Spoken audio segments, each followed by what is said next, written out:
안녕하세요. 디렉터 파입니다. 수분크림 탑 오브 탑 1편 잘 보셨나요?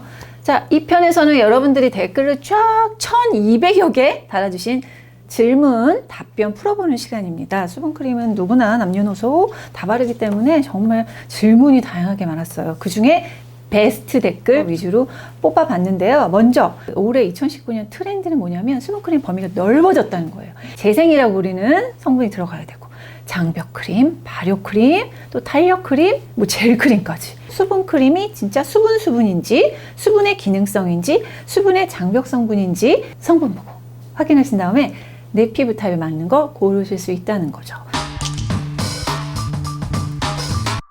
자, 수분크림을 이루는 구성 요소가 뭐가 있냐면 트러블에 좋은 성분들, 천연유래 중에 진정 성분은 어성초, 사철수, 자작나무 수액, 그 다음에 온천수 이런 거고요. 피부 장벽 회복 성분이 또 여드름 진정이나 붉은기 진정 해줍니다. 세 번째는 발효 성분들. 요거는 약간 피부 진정, 유효 성분을 부스팅 해주는 그런 기능. 두 번째가 밀폐제입니다. 수분 차단제, 막형성 보습제. 이렇게 불리는데 수분크림은 다른 스킨케어 제품이랑 다른 게 있다면 밀폐제가 많다는 거죠.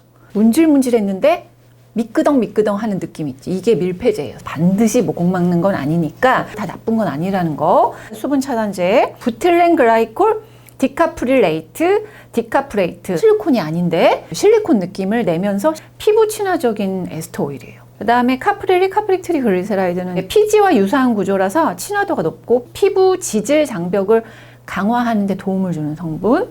또 세틸에틸 헥사노에이트. 이것도 분자량이 작아서 기체 투과도가 좋은 오일이에요. 모공 안 맞는데 촉촉한 거 뭐예요 할 때 요거를 수분 차단제로 쓰면 좋아요. 자, 그 다음엔 실리콘 오일이 있어요. 실리콘 오일이 SiO가 기본 구조예요. 그래서 일반 오일과는 섞이질 않아요. 앞에서 얘기한 거는 피부 지질과 유사 성분이잖아요. 실리콘 오일은 피부 지질과 안 섞이는. 그래서 피부 표면에 반창고처럼 남아 있어서 수분막을 형성하는 거예요. 수분크림의 베스트 수분 차단제라고 볼 수 없어요. 왜냐? 피부 지질 유사한 좋은 오일이 너무 많거든요. 그래서 걔네들 썼는데 안 맞을 경우에는 제가 실리콘 오일로 수분막을 형성하시라. 그건 추천하고 있어요. 대체 성분이라고 이해를 하시면 되겠습니다. 다음 식물성 오일들. 얘네가 피부 지질과 구조가 유사해요. 장벽을 빨리 회복시켜주는 성분이라고도 많이 말씀드렸죠. 이런 게 들어갑니다.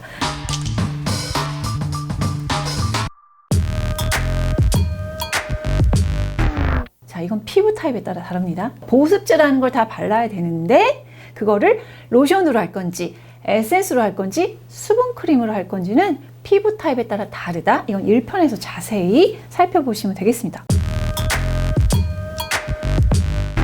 진정크림이 2019년을 막 사로잡고 내년에도 유행할 전망인데 진정크림이 필요할 정도로 우리가 겨울에 특히 더 트러블 많이 나고 건조하고 붉은기 생기고 하는 이유가 뭘까? 일교차가 커서인데 피부는 피부 장벽이 외부 온도와 습도의 영향을 엄청 받아요. 겨울이 되면 온도가 낮아지고 실내로 들어오면 온도가 높아지면서 이 피부 장벽이 업앤다운이 심해지는 거죠. 그 다음에는 히터가 실내 공기를 이제 덮입니다. 피부의 열이 온도가 올라가면서 속에 피부 장벽이 흐트러지고 지질이 파괴되면서 건조함을 느끼게 되는 거죠. 수분을 빼앗아 가니까.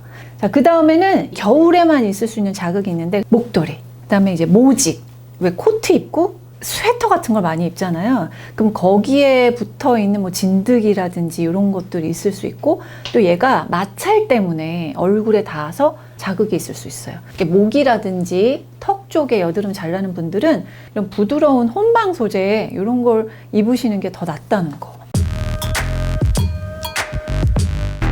일단 답은 수분크림은 발라도 돼요. 근데 종류가 좀 다르다는 거. 시드물의 요런 애, 마다가스카르 메이크 프렘 정도라든지 더레바이 블랑도 로션하고 크림 요 사이에 있는 또 피부 장벽도 잡아주는 애들이기 때문에 하나만 발라도 괜찮은데 막 형성이 탄탄한 애들 있죠. 뭐 독도 크림, 뭐 아이소이 이런 거 하나만 바를 경우에는 속건조가 있어요 라고 말할 수 있어요. 유분이 있는 토너류 있죠. 촉촉한 그런 거를 한 2겹 정도를 해주시고 막형성 있는 애를 단단한 거를 딱 발라주시면 건조함이 겉이나 속이나 다 줄어들 수 있다. 그 외에 또 피부 장벽이 괜찮으신 분들 있죠. 그런 분은 한 가지 선택해서 발라도 사실 충분하다.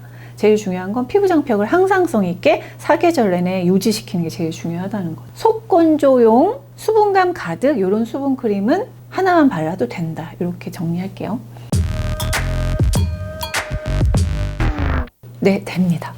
일단 이름이 시카가 아니라도 이름은 수분크림인데 시카 성분이 있네? 그럼 그거 바르시면 됩니다. 한 개만. 또는 시카 크림인데 보습감이 있어. 그럼 그거 시카 크림 한 개만 바르셔도 돼요. 수분크림, 시카, 보습, 탄력 크림 차이. 사실 이거는 단계를 여러 개 하기 위한 구분? 하나씩 더 바르게 하기 위해서 이제 화장품 회사에서는 그렇게 이름을 만들어 놓긴 하는데 우리가 성분을 보고 구분한다면 다단계로 여러 개 바를 필요가 없는 거죠. 친수성, 소수성 이렇게 구분을 해볼게요. 친수성은 습윤제죠. 물을 끌어당기는 성분. 말하자면 히알루론산 같은 거, 글리세린. 소수성은 발수성 또는 수분 차단제라고 해서 피부에 막을 만드는 거예요. 그래서 수분을 안 나가게 하는 거. 그래서 이 두 개가 같이 있어야 수분크림이에요. 한 가지만 있으면 완성도가 좀 떨어질 수 있어요. 그래서 수분크림이라고 부르는 거는 친수성이 친유성보다 많은 거, 그 다음에 보습크림은 친수성보다 친유성이 많은 거, 시카크림은 수분크림 또는 보습크림에 시카 성분이 똑 들어가 있는 거. 그림으로 이렇게 보시면 보습, 수분크림을 이렇게 나눈다라고는 하는데 이게 딱 1차원적으로 단순 구분이 되기는 어려워요. 성분을 봤을 때 계면활성제라든지 유화제라든지 합성 폴리머 이런 게 많이 들어있을 경우에는 민감 피부는 좀 난 주의해야겠구나 이렇게 판단하시면 되죠. 함량의 차이가 있지 성분 자체가 확 다르진 않다. 시카랑 수분이랑 그렇게 보시면 되겠습니다. 제가 피부 타입 측정했던 영상이 있는데 거기서 이제 지성, 수부지, 건성, 지복합 이렇게 나눠드렸으니까 그걸 참고하시고 적어주신 분의 글만 보면 수부지예요. 얼굴이 전체적으로 유분이 많은데 수분은 적은 피부. 수부지 같은 경우에는 트러블이 가장 많은 피부죠. 여름에는 수분크림을 안 써도 되고 겨울에는 수분크림을 쓰셔야 되는데 수분크림 중에서 수분감만 있는 게 아니라 유분도 좀 있는 걸 사용하셔야 수분이 같이 올라갑니다. 초초초초초 민감이다 그러면 기능성 없고 유효 성분도 적은 수분크림을 쓰시는 게 제일 좋습니다. 자, 이럴 때는 유분기가 있는 촉촉한 타입의 가벼운 제형으로 2겹, 3겹을 하시고 그 다음엔 건성용 수분크림을 락을 딱 걸어주는 이렇게 사용하시는 게 낫습니다.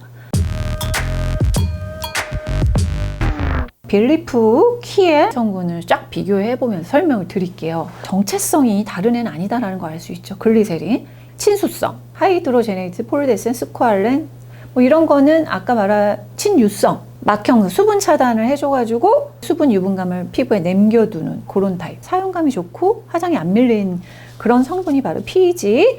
그럼 실리콘 오일 들어가면 다 안 되나요? 라고 했을 때 얘가 피부랑 친하지는 않은 애예요. 입자가 큰 실리콘은 좋은 성분들을 덮어서 패치처럼 만들어주는 거예요. 요약하면 사이클로펜타실록산 같은 기체 투과성 높은 실리콘 오일이 들어가는 거 비추천은 아니다. 그래서 피부 타입이 그런 분들만 써라.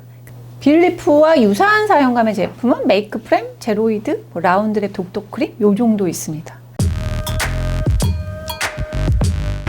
그림이 보시면은 자 밀폐제, 수분제 있잖아요. 밀폐제가 높으면 겉도는 사용감, 수분제가 높으면 흡수 잘 되는 사용감이긴 합니다. 겉도는 사용감이 필요한 피부도 있어요. 피부 장벽이 확 무너진 건성 피부나 수부지, 건조함을 저는 많이 느낍니다. 지성인데도 라고 하는 분들은 필요해요. 특히 겨울철에. 그래서 각질층에 피부 지질 유사 성분은 넣어줘야 되니까 조금 느낌적인 느낌을 참아주세요. 안 좋더라도. 그 다음 두 번째는 지성 또는 건조함을 좀 덜 느끼는 수부지, 또 보통 건강한 건성 피부는 동동 안 뜨고 낭낭하지 않은 그런 수분 크림을 바르시면 돼요. 피부 지질 유사 성분, 지용성 성분이 있으면 메이크업을 지워내는 건 맞습니다. 아이 메이크업 리무버, 눈 시리지도 않고 저는 이렇게 점막 같은데 이런 거 진짜 잘 지워지고 마스카라 같은 것도 잘 지워질 수 있고요. 입술 같은 경우는 막형성 성분 높은 수분 크림으로 두껍게 바른 다음에 약간 좀 불린 다음에 살살살살 지워내면은 착색돼서 남아있는 거랑 각질 막 올라온 거 건조해서 그거가 좀 제거가 될 수 있는 거죠. 그다음에 뭐 수정 메이크업 이런 식으로 수분크림 활용할 수가 있습니다. 그런데 블랙헤드에 관해서라면 블랙헤드를 더 잘 지워내는 건 뭘까요? 오일 성분이 더 많은 거겠죠. 따라서 1위는 클렌징 오일이 되겠고, 클렌징 밤 이런 것들이 잘 지워내고 블랙헤드, 화이트헤드를 제거가 된다는 건 조금 어렵다. 자, 발효 성분은 일단 잘 사용하면 효과적입니다.